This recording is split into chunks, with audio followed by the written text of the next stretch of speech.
You're listening to Online Pet Health Podcasts with Dr. Megan Kelly. Continuing education for veterinarian rehabilitation therapists. Learn more at onlinepethealth.com. Hey Vet Rehabbers, Dr. Megan Kelly here, and you're listening to the Veterinary Rehabilitation Podcast. Today I chat to Carrie Adrian from Colorado in the United States from VCA Hospitals. We chat about conservative cruciate ruptures and how we treat these cases. We touch on the difference between partial and full ruptures when we have a smaller breed dog in comparison to a larger breed dog, and when these owners don't opt for surgery, what are our options? Either we leave them or we put them into braces. And Carrie has done a few braces, and she chats to us about the challenges of bracing these patients long term. So over to Carrie. Thanks so much for joining us, Carrie. Good morning, good evening, Megs. Cheers.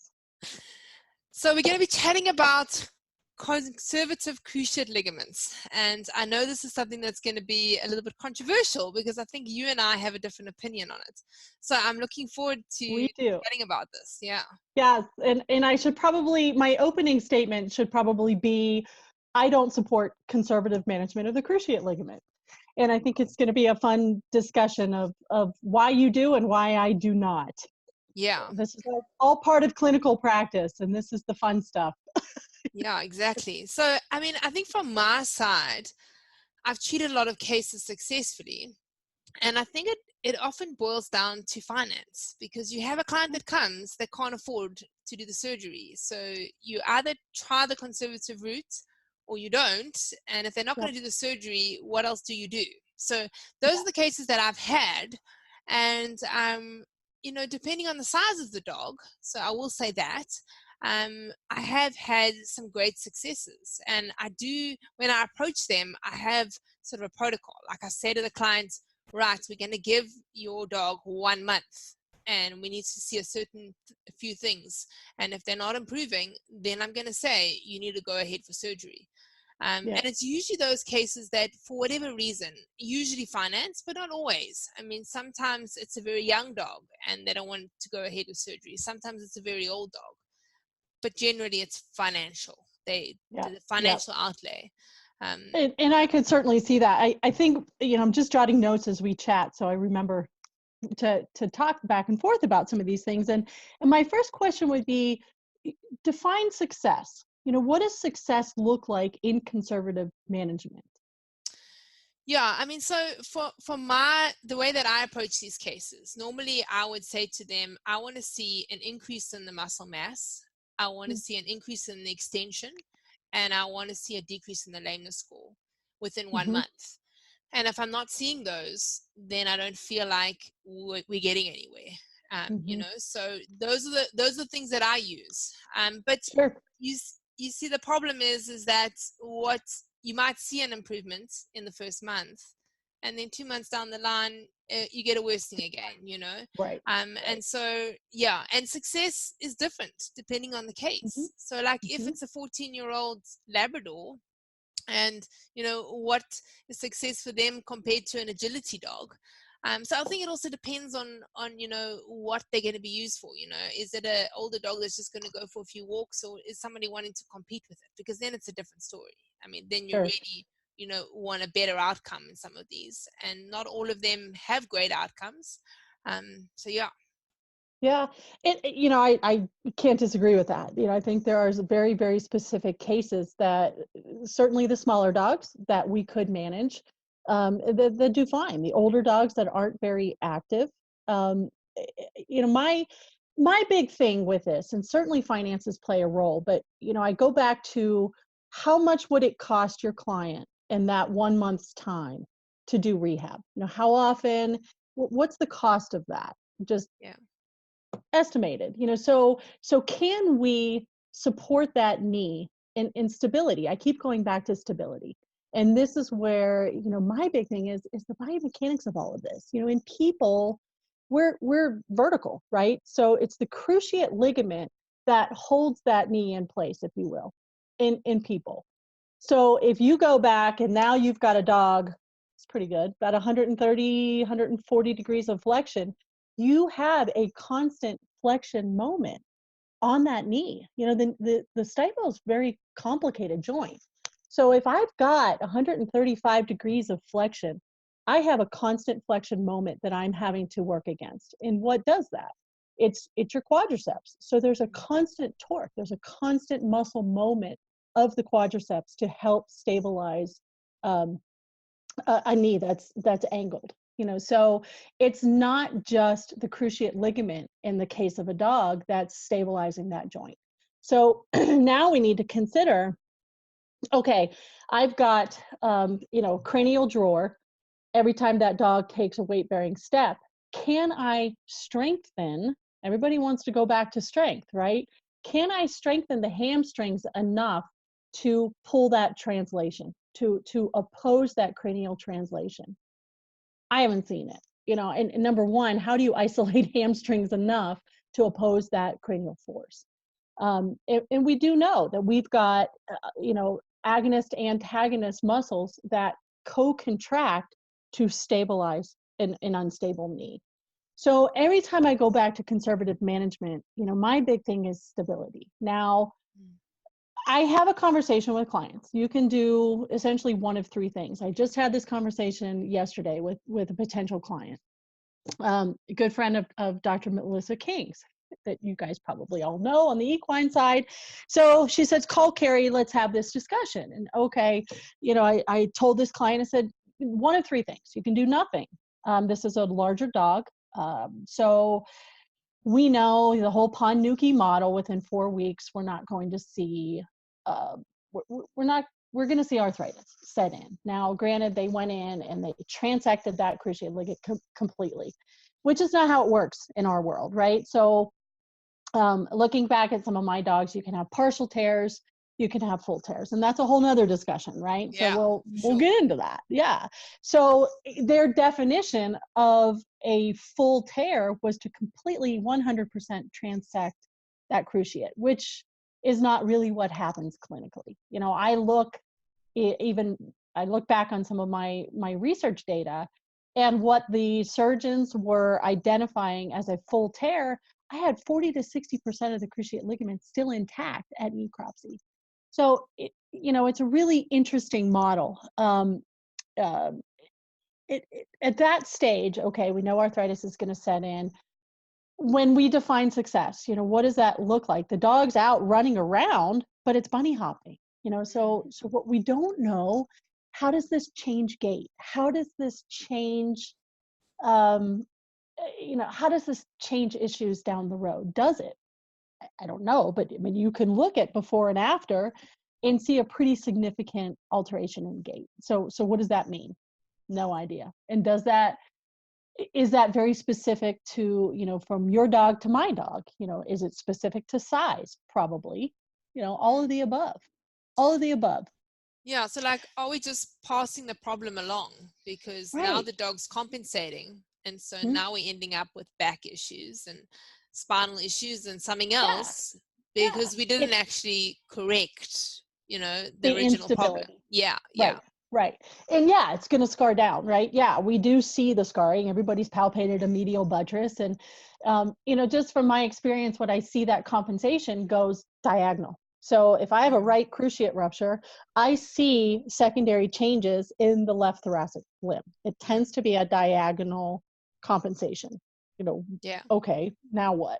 So that's kind of my do nothing spiel. I can't tell you as a client that we're going to see issues down the road. I don't know that for a fact, but this is what we've seen, 20 years of clinical practice. And does that even, predispose to other problems? Maybe it's a bicipital tendonitis. Maybe it is a spinal issue, who knows?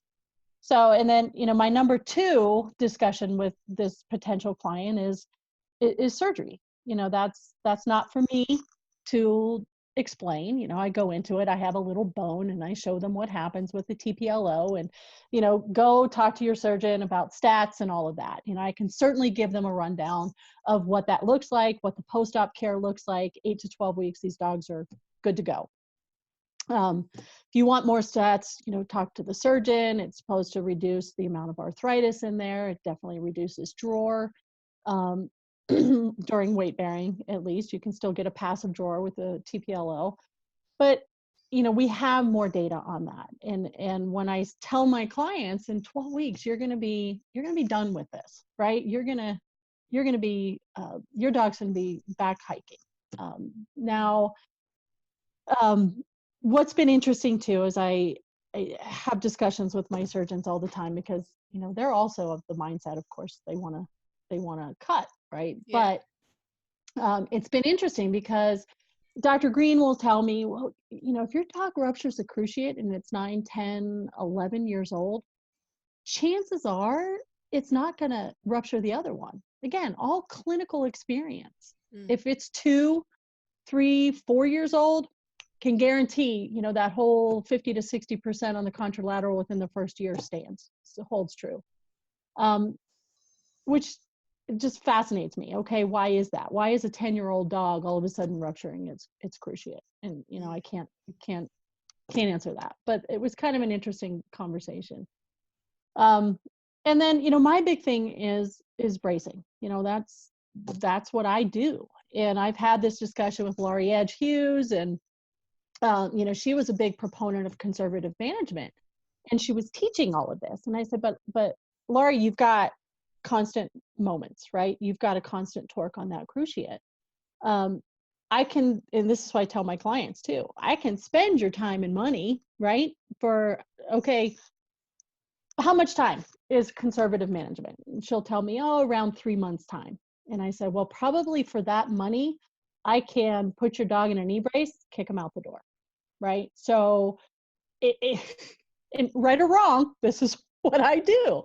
Yeah. So my big thing is stability. You're not going to strengthen a knee that's increased flexion. You look at the kinematic studies on this, and now these dogs are walking with increased flexion. Your muscles are at an altered, the whole bell curve of efficient gait is right at the apex of that bell curve within that muscle's specific range of motion. So now we're increasing. Are we truly strengthening? And then, of course, what I'm fascinated with my research is the alteration in muscle activation that goes along with it. And I still can't prove it, but we sure have some interesting outcomes related to that. So now, you look at the literature, these muscles, agonist, antagonist, the co-contraction helps stability. There's no doubt. We know that from a biomechanical perspective. Now we get millisecond difference here. One's early activation, one's late activation. We don't have that co-contraction anymore for stability. So does that feed into this whole instability of 135-degree angle? So, when I tell my clients, I talk them through that as well. There's got to be some stability. Then it comes, 50 million more questions. If we do stabilize in a knee brace, does that help that co-contraction to come back? And I can't answer any of this, but the design of the brace is something obviously that I look at. And when I talk to my clients, I say, okay, if you have a single point of force in a knee brace, it's just going to push up against that area and cause soft tissue damage, right? If you have a 2-point force, maybe here and here, can't hold that, it's just going to spin, right? So when I talk about design, I want a 3-point force system. So here is why, Hero for me is the brace of choice.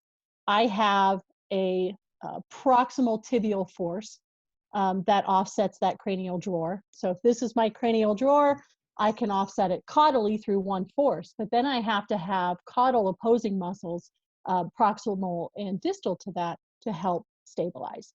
So that's kind of where the design of the Hero brace makes the most sense to me. But then there's issues with, does it do what we think it does, right? So does it even offset drawer? And I think we're looking at that. We've got some opportunities with biplane fluoroscopy that Dr. Scott Tashman did originally to look at what happens in a cruciate deficient. Well, if we put a brace on that, can we see what happens in with these braces? Does it truly offset that drawer motion? And I'm very honest and very upfront with clients on this. Look, 12 weeks TPLO, you're done, right? Unless the other one ruptures. But the brace is kind of a lifelong. It's a lifelong commitment between me, between you, between Hero. And we're committed to making this happen if you can help with the feedback. The dog's not going to talk to you. We've got to know that it's not rubbing. Is the dog chewing more? Is it knuckling? Is its paw swelling? So many different variables that we need to keep up on. And at this stage of the game, I can't tell you as my client that 6 months, 9 months, 12 months, whatever it may be, it's going to scar down enough that we're going to be able to take it off and your dog will be fine. What does the compensation look like? I could go on, but that's an interesting process. And my other question is, does it scar down differently because we have the brace on it versus doing nothing? I mean, so many interesting questions, right? So many things that we still need to look at. So that's part of the conversation that I have with clients is, this is a lifelong management. You're going to have to put it on, take it off. That Velcro over time will get hairy, get furry. You're going to have to replace it. And I can't promise you that it's doing what we think it's doing. We don't have the data on that. So all of this is the upfront conversation. Here's my consult, with these clients. But going back to conservative management, is that appropriate? In my mind, biomechanically, it's not. And that's my spiel. So there was a lot. Sorry. But I let's get a chat little a little long-winded bit on this topic. about size. So if the size of the dog, if there is a 10 kg little dog that comes in comparison to a 25 kg, does your conversation change or is it exactly the same? Depends on how lame the dog is. Do we have concomitant issues? Potentially, is the dog, let's give it some time. Let's give it 2 weeks on NSAIDs and see how that lameness resolves. How much drawer is there? Are we talking partial? Are we talking full, right? So I think, honestly, a partial tear can be managed. Is there a meniscal involvement? Do you do that deep flexion test and that animal screams in pain? At that point, you go see the surgeon, which brings up another, question about bracing and meniscus, but we can talk more about that. So I think, small dogs, for sure, we have a better opportunity. But in my experience, these small dogs, they still flex their stifle more, which flexes and rounds their posture. Kind of goes back to dogs with MPL and spinal disease. Is there a correlation with that? Over time, if I walked with increased flexion, rounding my posture, am I going to get lumbar LS issues down the road? Can't answer that. But it does change posture, and we know that. We don't know how those compensations may trigger something else.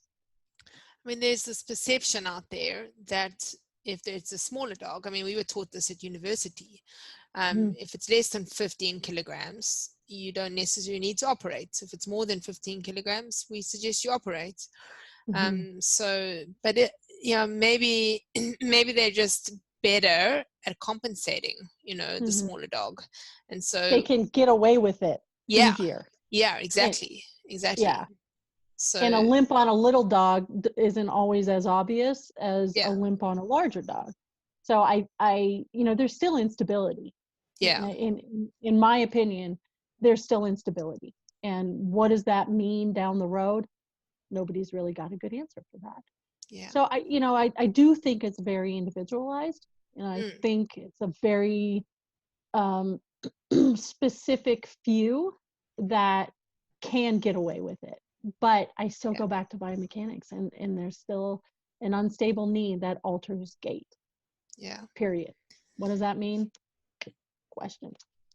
So let's chat about the full versus the partial tear, because that's another story too. You know, if I think about the ones that I've treated successfully, most of them have been partial. You know, and that's why I have that month, you know. So generally, if it's a larger dog, so if it's more than 15 kilograms and it's a full tear and there's cranial jaw, and then I suggest to them to go to surgery. But if it's a partial tear, then, and I'm checking this dog out on twice a week or whatever, I'm treating it for the next month, there is always obviously the worry, like you say, that in that time from when you first treat them to 2 weeks later, then they do rupture a meniscus, then you got to go for surgery. But those partial ones, sometimes those, I mean, I've had a Great Dane before that I've treated with a partial cruciate rupture. And I probably saw the Great Dane another 2 years later, and it was fine because it was actually one of my clients. I was treating another one of their dogs, and it was fine then. But it was a partial cruciate, and it was a younger dog. And but you know, often also these things, you know, how partial is it? You know what I mean? Right. Like Define you can't partial. go in there and see, so you don't know. Right. There's a little bit of jaw. Maybe it was just a joint strain, and it's a younger dog, so there's just a little bit more jaw than, you know, who knows, you know, especially with those ones, you know. So and that's what I would go back and ask, you know, what does partial mean, you know, and regardless how much, again, how does a partial change over a full with the altered gait? And you know, when I look at some of these dogs, you know, the question has always come back to surgically, even in a partial tear, do you correct it surgically? Would you do a TPLO on a partial? So, you know, when I have these conversations with my surgeons, you know, the interesting part is even some of these dogs that have that shallow tibial angles remain partial. And they never really go to full. So if we define partial as maybe less than 5 millimeters of cranial jaw motion, and maybe we define full as greater than 10 or something, you know, regardless, I do think the biomechanics are different, but they still alter gait. And the effusion in there potentially still alters muscle activation. And that's my interest. So who cares, you know, if it's partial versus full? Is it still altering gait? So maybe what we see down the road isn't as severe, or maybe it's different. Maybe it's totally different in the compensations of a dog with a partial to a dog with a full. And again, I think size plays a role, you know. But I think what we all need to grasp is, what is success? You know, I don't know that we have a good definition of that, Megan. You know, your definition of success may be different than mine. Like I saw an oncology patient, and the oncologist comes out and she's like, wow, look how great this dog's doing. And I'm like, this dog's gait is a disaster.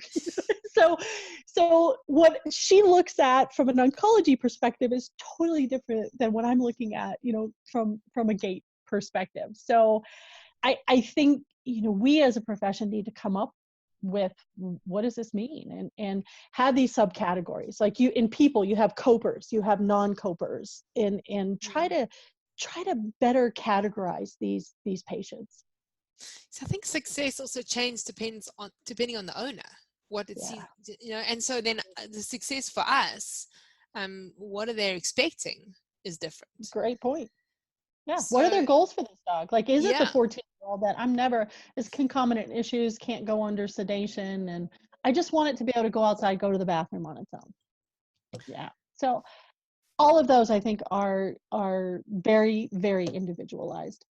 Yeah. I mean, I, as we're talking now, I'm just thinking about more than once, you know, I've been out for dinner somewhere and I've met somebody and their dog has had a cruciate rupture, and the surgeon said that it needed an op, and they decided not to do it. And they're like, my dog is perfect. It runs around completely fine. and then you see the dog and it's And it's a hectically disaster. compensating, and it's not actually perfectly fine, and it's still lame, but in their minds it's fine, because from them the dog was off the leg completely, Yeah. and now Yeah. it's actually using the leg. So Or it's bunny their hopping, mind, it's exactly. And so in their mind, the conversation is that the surgeon wants to rip me off. They want to do surgery, and look at my dog. I mean, my dog can walk, my dog can run, my dog can, and so I think about that.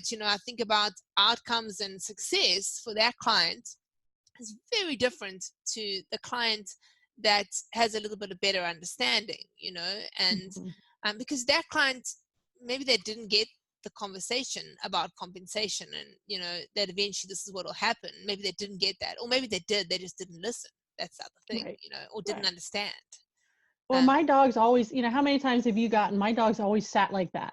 Well, that's not normal. Maybe it's positive stress, or it's rounded posture. And they don't know what they don't know. And I think that's where that conversation comes in. But it's very difficult for us as clinicians to say, here's what I see in your dog's gait. It's going to lead to XYZ.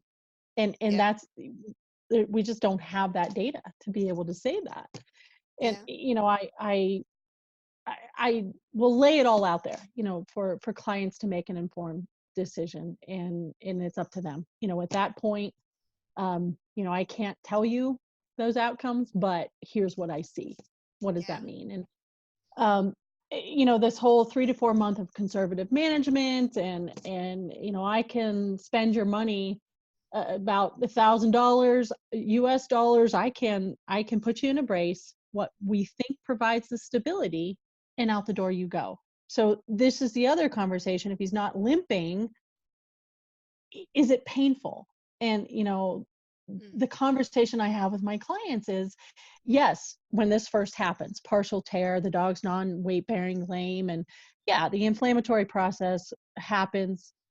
They put them on Rimadyl or some sort of an NSAID for a couple of weeks. It dies down. The dog starts to toe touch weight bear, but it's consistent, with its weight bearing. And, at that point, is it pain or is it instability? When the dog puts the leg down, kind of gives way, and it's not, it knows not to trust that limb. So at that point, we get out of the acute phase, more into the instability phase, where the dog doesn't trust that leg anymore. So I feel like it's not a pain response at that point, why the lameness is there. It's an instability thing.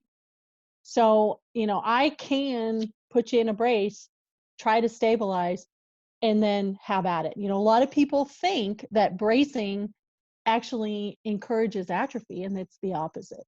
So if I can take you from increased flexion and a cruciate deficient knee, put you in a knee brace at a more normal stance, normal angle, then we're going to use those agonist antagonist muscles in a more normal way, if that makes sense. So at that point,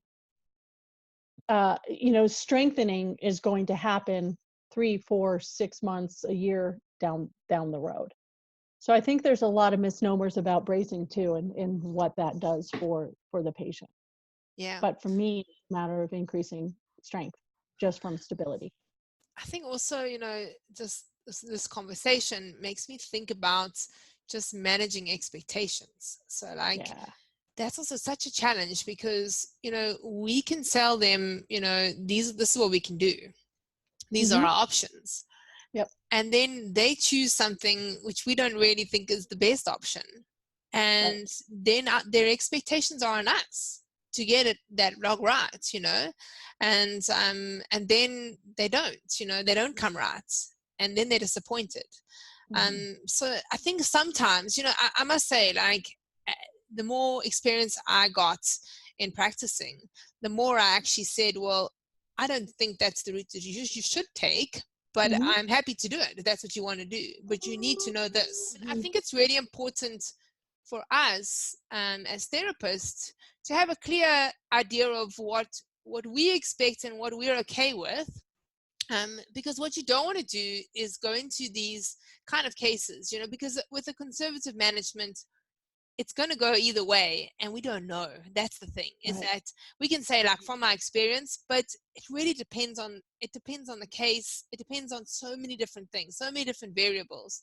So it's very difficult to predict which way this is going to go, and it's so important to manage expectations, because the last thing you want is to do 3 or 4 months and treating them 3 times a week or whatever you decide to do, and then they have to go down the road of surgery anyway, because that often happens.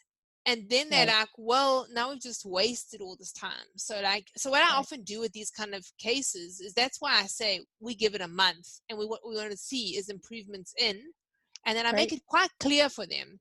And then when they don't have improvements, then I know my outcome is not going to be the way that I want it to be, and for them to. And then I say to them from the beginning, if we don't see the improvements in these things, then we're going to go ahead with surgery, right? And we make a decision, and then it comes, and we take the measurements. We look at the range of motion, we look at the lameness, we look if there's improvements in the pain score of these cases. Are they increasing in muscle mass? And if they are, we go ahead. If they're not, then they made the decision, then we go ahead for surgery. Do surgery. So that we don't go down months and months and months, because often, I mean, I think about in the beginning when I used to treat these cases, I didn't have a plan like that. It was sort of like, let's just see how we go, and we'll take it from there.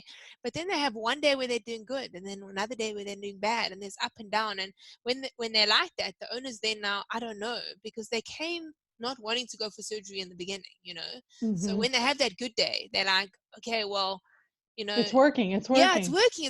Oh, it's probably just one day. He probably just slipped going up into the garden or whatever, and there's always an excuse for why there's that bad day. But the problem is, you got to have some way. So I think, for what I want to say is that, to those listening out there, you got to get it very clear in your mind how you're going to treat these cases, and something that you're going to be able to say to the client, this is where we need to see improvement, otherwise we need to go this way. Because otherwise you just carry on month after month, and then they end up getting disappointed, and they're not disappointed in the surgeon, they're disappointed in you.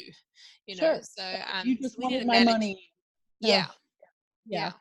And I do think, as a profession, it would be good for us to be able to, can we take that small dog, that 10 kg smaller dog with a partial tear, categorize who would be best to fit into, this little box for conservative management.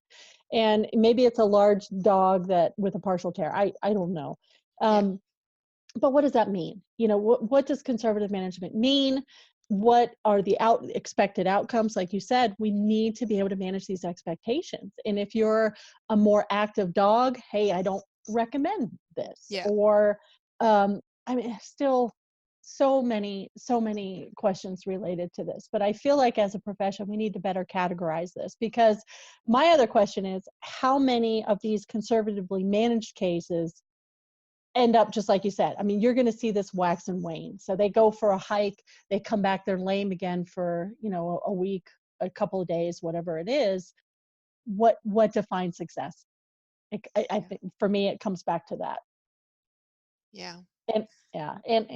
And compensations. What does that look like? Do they differ? Partial tears, full tears, who knows? So many questions still, gang. Yeah. And I think, if we aren't sorting out the stability, we're always going to be managing something, because there's going to be compensation. And then that's my issue. Those cases, you just keep seeing them, don't you? I mean, you just keep seeing them for something, whether it's, like you say, a compensatory issue in the diagonal forelimb, or a back issue. And sometimes it's not, they don't have a condition like, maybe it's not bicipital tenosynovitis. Maybe it's just a little bit of back pain here and there, and you treat them every now and again. The fact is, we're treating them every now and again for something. Right. Let's document it. Those that are doing conservative management, are you seeing those dogs again? I mentioned I brace my dogs and I kick them out the door. Like, my point is stability. That's my number one goal with these dogs. So the inflammation will resolve. Could I spend time, should I spend time doing weight shifts, getting them comfortable? I teach the owners to do that. Here's some things to look for. here's some things you can do to get them comfortable, give them a week or two to get acclimated to this knee brace. Out the door they go. That's on me. Should I do a 2-week follow-up? Should I do a 2-month follow-up? Yeah, of course I should. I don't. Do I see them on occasion? Absolutely. Hey, I need your help with this, or this doesn't seem right, or Lola's not, she's starting to chew at the brace, whatever that may be. But for the most part, I don't see these dogs again. Full on admit that's my issue, and we need to do a better follow-up. It's time. Those cases that you put the brace on and you send them on their way, I mean, generally, are those clients happy with the choice that they made to do the brace? Yeah. Again, you don't see them, so you don't know. You never phone them. Is no news good news? Yeah. I can't say that. You like to think that, but how many are dissatisfied? They have studies out there that look at satisfaction. What's interesting? Even recently, Ben at Hero sent me. It's a Google search, so you can go in and you can. I don't know. I'm not a techie, but you can look at how many people search TPLO surgery, how many people search bracing for cruciate rupture. And it's even. Now you can see bracing matching TPLO and almost overtaking it in certain months, where the number of people that have searched for that is increasing more and more and more. But I continue to go back to, I don't do conservative management because of the biomechanics, because of the constant flexion moment. I want stability, period. That's my argument. My discussion. Ben and I actually had this a chat. He was actually on the podcast recently, and we chatted about. Oh, nice. Yeah, listen, it's so interesting, and we've always got so many questions, and I think that it comes down to each person, each therapist has their thoughts from their experience, so what they've experienced, and I think it also depends on where you are in the world, because not all of us have access to braces and things like that easily. It's becoming a lot easier, which is great. I mean, the world is becoming a much smaller place now, and also the other thing is, look at us talking.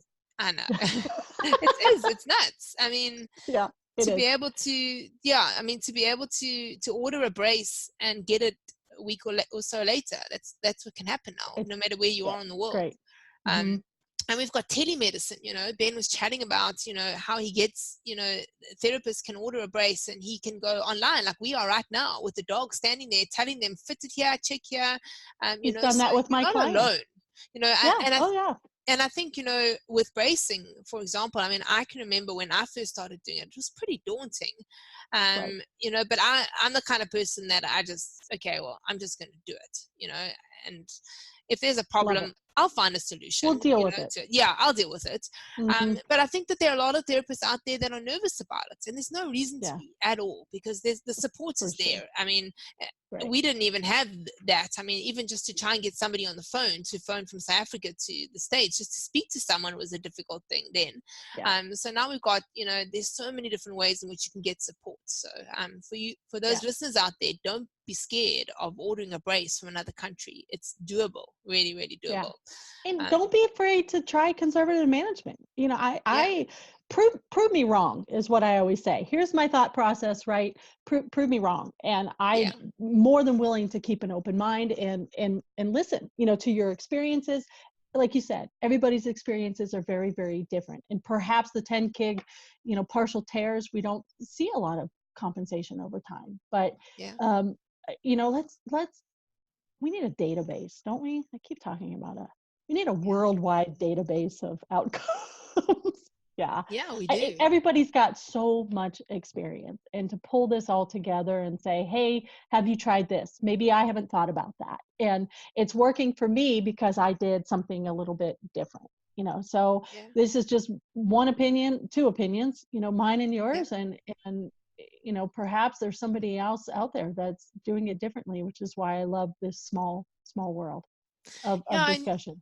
I mean, there's so much research, like you say, there's so many things that we need to know.